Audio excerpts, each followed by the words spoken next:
कि बिहार के स्वास्थ्य व्यवस्था को ऐसे ही सीढ़ी पे खींचा जा रहा है। वो कोई बॉडी को नहीं खींचा जा रहा है, वो मानवता को शर्मसार करने वाली वीडियो है। जानवरों के मृत शरीर को भी लोग वैसे नहीं खींचते हैं, वो भी पब्लिक डोमेन में, कहीं अकेले भी। तब तो अंदर क्या होता होगा, तब तो पोस्टमार्टम करने के दौरान क्या होता होगा बॉडी के साथ में, वो आप अनुमान लगा लीजिए। और ऐसा क्या जरूरत पड़ गया आपको आन पर ही कि बिहार के मंत्री बिहार के लोगों के बीच में रहने के बजाय जाके दिल्ली में फ्लैट खरीदते हैं पत्नी के नाम पे। क्या आपकी पत्नी बिहार में नहीं रह सकती थी? अरे बिहार के आप मंत्री हैं, बिहार के स्वास्थ्य व्यवस्था को आप देखते हैं, लंबे समय से मंत्री हैं, आप बिहार में ही लेते वो फ्लैट। मौन है तो चुप है तो कोई ना कोई तो बात है। बिहार की स्वास्थ्य व्यवस्था की पोल खोलती एक वीडियो जीएमसीएच बेटियां से बीती रात वायरल हो जाती है। और ये वीडियो ऐसा है जिसको देखने के बाद मानवता भी शर्मसार हो जाए। इस विषय पर बातचीत करने के लिए बिहार के चर्चित डिजिटल मीडिया के पत्रकार राकेश तिवारी जी हमारे साथ हैं। पूरे बिहार के स्वास्थ्य महकमे की पड़ताल कर लेंगे और आपको बताएंगे कि आखिर ऐसी निरंकुश व्यवस्था बिहार के स्वास्थ्य विभाग में ही क्यों है। राकेश तिवारी जी, जो वीडियो सामने निकल के आया है, साफ साफ उसको देखने से ये समझ में आ रहा है कि बिहार के स्वास्थ्य व्यवस्था को ऐसे ही सीढ़ी पे खींचा जा रहा है। वो कोई बॉडी को नहीं खींचा जा रहा है, वो मानवता को शर्मसार करने वाली वीडियो है। और दुर्भाग्य ये है कि 24 घंटा बीतने के बाद भी इस राज्य के स्वास्थ्य मंत्री मौन है, इस घटना पे बोलने को तैयार नहीं है। कायदे से उनको वहां पहुंचना चाहिए था, पूरे व्यवस्था को देखना चाहिए था। आखिर कहां लापरवाही हुई? स्ट्रेचर भी दिख रहा है, वहाँ पे जो लोग हैं वो भी हैं, और आसानी से उसको ऊपर चढ़ाया जा सकता था। लेकिन कहीं ना कहीं ये दिख रहा है कि यहाँ पे जो स्वास्थ्य व्यवस्था है वो पूरी तरह से लचर है, और जो स्वास्थ्य कर्मी है उनमें ट्रेनिंग की कमी है, संवेदनहीनता की कमी है। जरा सोचिए ना, एक मानव मृत शरीर को जो है उस तरह से खींचना। जानवरों के मृत शरीर को भी लोग वैसे नहीं खींचते हैं, वो भी पब्लिक डोमेन में, कहीं अकेले भी। तब तो अंदर क्या होता होगा, तब तो पोस्टमार्टम करने के दौरान क्या होता होगा बॉडी के साथ में, वो आप अनुमान लगा लीजिए। जब सबके सामने उस बॉडी को वैसे खींचा जा रहा है, पोस्टमार्टम रूम में तो जाने के बाद उस बॉडी को तुरंत जो है हथौड़ी से मार के तोड़ दिया जाता होगा। तो ये बेहद शर्मनाक है। और चुनाव से 2 महीने 3 महीने पहले अगर इस तरह का बॉडी वाला जो है सीन आता है सामने, वीडियो सामने आता है और सरकार चुप होती है, तो अपने आप में कई सवाल खड़े करते हैं। लेकिन राकेश तिवारी जी, 4 दिन पहले उसी जीएमसीएच में और एक वीडियो वायरल हुआ। 4 मासूम बच्चे, 4 साल 5 साल के, पिता बीमार, स्ट्रेचर को धक्का दे रहे हैं। आपको नहीं लग रहा है कि थोड़ी सी मानवता जग जानी चाहिए सरकार?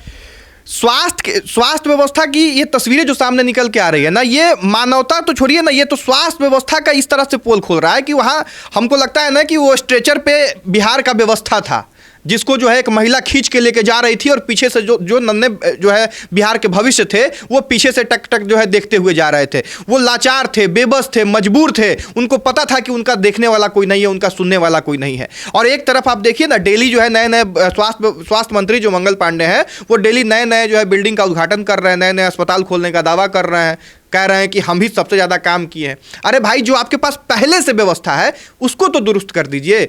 इतना जो है एक सप्ताह में 2 वीडियो आने का मतलब आप समझ रहे हैं? एक सप्ताह में 2 वीडियो आ रहा है, और उस वीडियो पे भी कोई प्रतिक्रिया नहीं आई, और इस वीडियो पे भी कोई प्रतिक्रिया नहीं आई। आम लोगों से जुड़ा हुआ मामला था, इसलिए अगर यही प्रशांत किशोर तो प्रेस कॉन्फ्रेंस करके बोले तुरंत प्रतिक्रिया मंगल पांडे की आ गई, और एक आम इंसान को घसीटा जा रहा है। चलिए उस पर भी चर्चा कर रहे हैं। आपने याद भी दिलवा दिया है कि मंगल पांडे पर प्रशांत किशोर ने सीधे साक्ष्यों के आधार पर आरोप लगाया कि एक 86 लाख का फ्लैट खरीदा जाता है, जिसमें 25 लाख रुपए अब के भाजपा के प्रदेश अध्यक्ष और तब के विधान पार्षद दिलीप जायसवाल के यहाँ से आता है। और इसी बीच दिलीप जायसवाल का जो मेडिकल कॉलेज है वो डीम्ड यूनिवर्सिटी बन जाता है। क्या कहेंगे? अब देखिए, साफ साफ उसमें झलक रहा है। प्रशांत किशोर जो भी बात कर रहे हैं वो डाटा के साथ कर रहे हैं, और डाटा सार्वजनिक कर रहे हैं। सबसे बड़ी बात यह है, वो डाटा मेरे पास भी है, PDF मेरे पास भी है। हम भी आपको ये दिखा सकते हैं कि कैसे कैसे क्या क्या हुआ, कितना तारीख को कितना पैसा गया, कितना तारीख को कितना एम्बुलेंस खरीदने की बातचीत हुई, और कब रजिस्ट्री हुआ है उनका फ्लैट, और किसके नाम पे हुआ, और पैसा किसके नाम पे गया। ये सब कुछ बिहार के हर पढ़े लिखे युवाओं को समझ में आ जाएगी। प्रशांत किशोर ऐसे डाटा को सबके बीच में रख रहा है। अब ये कह रहे हैं कि 25 लाख हमने कर्ज लिया था। अगर आपने 25 लाख रुपया कर्ज लिया था, तो 25 लाख के बाद जो बाकी का शेष राशि है वो कहां से लेके आए थे जब आपको कर्ज लेने की नौबत आ गई? और ऐसा क्या जरूरत पड़ गया आपको आन पर ही कि बिहार के मंत्री बिहार के लोगों के बीच में रहने के बजाय जाके दिल्ली में फ्लैट खरीदते हैं पत्नी के नाम पे? क्या आपकी पत्नी बिहार में नहीं रह सकती थी? आप एक तरफ कहते हैं कि बिहार के लोगों के लिए हमारा पूरा जीवन समर्पित है, दिल्ली में रह के जीवन समर्पित कीजिएगा। अरे बिहार के आप मंत्री हैं, बिहार के स्वास्थ्य व्यवस्था को आप देखते हैं, लंबे समय से मंत्री हैं, आप बिहार में ही लेते वो फ्लैट, कम से कम इतना दर्द नहीं होता। पैसा बिहार के लोगों का अगर आप भ्रष्टाचार के रूप में खींच रहे हैं, कोई दिक्कत नहीं है, कम से कम रहते तो मर्दे बिहार में। तो पैसा बिहार के लोगों का लूटना है और जाके रहना है दिल्ली में। अब लूटना शब्द हम इसलिए प्रयोग कर रहे हैं क्योंकि अभी तक स्पष्टीकरण नहीं आया मंगल पांडे जी का, उनको स्पष्टीकरण देना चाहिए था। और अगर प्रशांत किशोर दूसरे के अकाउंट का स्टेटमेंट लेके प्रेस के सामने आ सकते हैं, तो क्या मंगल पांडे अपने बैंक का स्टेटमेंट लेके नहीं आ सकते हैं प्रेस के सामने? नहीं, मंगल पांडे तो सामने आए, उन्होंने कहा कि कर्जा लिया अरे भाई मौखिक ना, आप कह रहे हैं कि हम लौटा दिए 5 साल पहले, तो आपके अकाउंट का स्टेटमेंट प्रशांत किशोर लेके आ रहे हैं सामने, आप खुद भी लेके आ जाइए। आप खुद भी मीडिया वाले को बुला लीजिए, एगो मैसेज करवा दीजिए, हम नियो दौड़े ला जाएंगे। आप दिखाइए कि देखिए अगर 2019 में हमने पैसा लिया था दिलीप जायसवाल से, तो उसके 3 महीने बाद, 6 महीने बाद, 1 साल बाद, 2 साल बाद, 4 साल बाद हमने पैसा वापस किया है।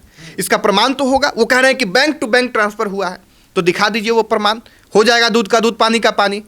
मौन है तो चुप है तो कोई ना कोई तो बात है, और जनता इस बात को समझ रही है। हमको तो लगता है कि अब मंगल पांडे जी को जनता के बीच में आना चाहिए। इन तमाम आरोपों को छोड़ दीजिए, जीएमसीएच और कहाँ कहाँ का जो वीडियो है उस सबको छोड़ दीजिए। मान लीजिए कि बिहार का स्वास्थ्य व्यवस्था अमेरिका से आगे है, ठीक है, ये सब कुछ मान के, और मंगल पांडे जी जब इतना शानदार काम किए हैं, बिहार के स्वास्थ्य व्यवस्था को अमेरिका के तर्ज पे जो है डेवलप किए हैं, तो एक बार जनता के बीच में आ जाए।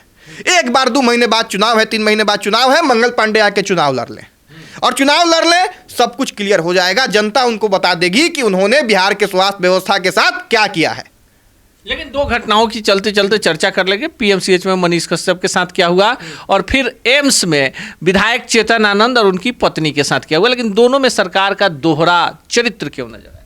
देखिए, दोहरा क्या, तिहरा चौहरा 5वां जो है चरित्र नजर आने लग जाएगा। जरा जाके आप आज भी पीएमसीएच में देखिए, जरा जाके आज भी आप एम्स में देखिए, जरा जाके आज भी आप बिहार के अलग अलग रेफरल अस्पताल में देखिए। हर जगह जो है गरीब, लाचार, बेबस मजदूर लोगों को जो है मारा पीटा जाता है, डराया धमकाया जाता है और भगाया जाता है बेइज्जत करके। लाचार होके, बेबस होके लोग अपना जान जो है गंवा बैठते हैं, और कोई बोलने वाला तक नहीं होता है। आप मनीष कश्यप की बात इसलिए जान गए क्योंकि मनीष कश्यप एक चर्चित चेहरा था। आप आनंद मोहन के बहू का बात इसलिए जान गए क्योंकि वो एक चर्चित चेहरा है। लेकिन उस गरीब का बात कौन करेगा? जो आरा का रहने वाला पासवान जी का लड़का जो है आके पीएमसीएच में मार खिया, क्या उसका बात कौन करेगा? और इन सब चीजों को देखने के बावजूद अगर स्वास्थ्य मंत्री चुप है और आंख मूंद के कह रहे हैं कि सब कुछ व्यवस्था दुरुस्त है, तब उनको जनता दुरुस्त कर देगी। ये बात आप गांठ बांध के रख लीजिए।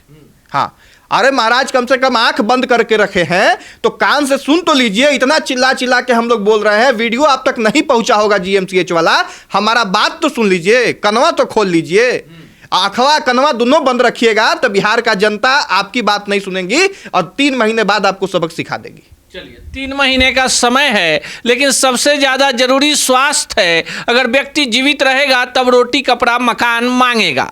लेकिन जीएमसीएच तो झांकी है। पीएमसीएच, एनएमसीएच, आईजीएमएस, एम्स और बिहार के तमाम सरकारी हॉस्पिटलों का दौरा कर लीजिए। डॉक्टर साहब लेट से आते हैं, दवाइयाँ उपलब्ध नहीं होती हैं, प्राइवेट लोग हॉस्पिटल को चलाते हैं, दलाल वहाँ से मरीजों को लेकर प्राइवेट नर्सिंग होम में पहुंचा देते हैं। और गनीमत है कि अगर आप लावारिस मर जाइएगा तो फिर बेतिया के जीएमसीएच में जिस तरह से टंगड़ी पकड़कर लाश को सीढ़ी पर खींचा गया है, इस मंगल राज में आपके साथ कुछ ऐसा ही अमंगल होगा। बाकी आप क्या सोचते हैं कमेंट बॉक्स में जरूर बताइएगा।